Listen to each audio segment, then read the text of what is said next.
আজি বিশ্ব পৰিৱেশ দিৱস আৰু সমগ্ৰ বিশ্বৰ লগতে আমাৰ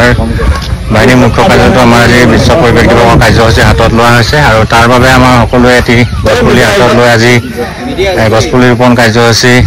ভিডিঅ'টো অলপ আগৰ পৰা আৰম্ভ কৰিছোঁ যিহেতু পৰিৱেশ দিৱস তাৰ লগত সংগতি ৰাখি যি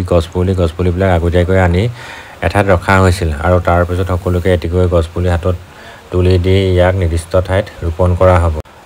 আৰু আজিৰ এই দিনটোত বিশেষভাৱে আমাক সহযোগিতা আগবঢ়াব আমাৰ পিচি কোচ কৰিবলৈ অহা গুৰুজীসকল আৰু লগত আছে অসম আৰক্ষী কামাণ্ডো বেটেলিয়নৰ বিষয়াজন মুখ্য কাৰ্যালয়ত আজি বিশ্ব পৰিৱেশ দিৱস উদযাপন কৰা হৈছে আমাৰ মাজত আছে দ্বিতীয় অসম বন সুৰক্ষা বাহিনীৰ সমূহ কৰ্মচাৰী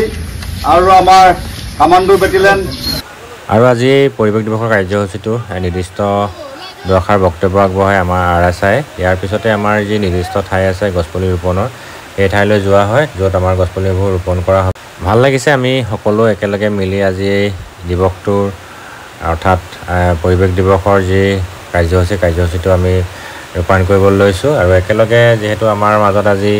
আমাৰ পিচি কোচ কৰিবলৈ অহা গুৰুজীসকল আছে আৰু লগতে অসম আৰক্ষী কামাণ্ডো বেটেলিয়নৰ বিষয়াজনসকলো আছে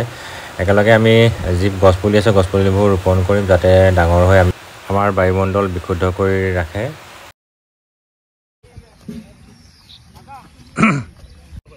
আৰু এইফালে সকলোৱে একোটিকৈ গছপুলি ৰোপণ কৰিছে যিহেতু আমাৰ সেউজী ধুনীয়া হ'লে প্ৰকৃতি ধুনীয়া হ'ব তাৰ কাৰণে সকলোৱে সহযোগিতা লাগিব আৰু আজি বিশ্ব পৰিৱেশ বুলিয়ে নহয় আমাৰ এই পৰিৱেশটো আমি এনেদৰেই গঢ়ি তুলিছোঁ আজি প্ৰায় 2014 চনৰ পৰা আমাৰ একদম জনশূন্য মৰুভূমিত ঠাইত আজি গোটেই গছ গছনিয়ে ভৰপূৰ হৈ পৰিল ইয়াৰ আমাৰ জোৱান বিষয়াসকলৰ যথেষ্ট পৰিশ্ৰম আছে গছপুলি ৰোপণ কৰাত এইফালে দেখিছে সকলোৱে একোটিকৈ গছপুলি ৰোপণ কৰিছে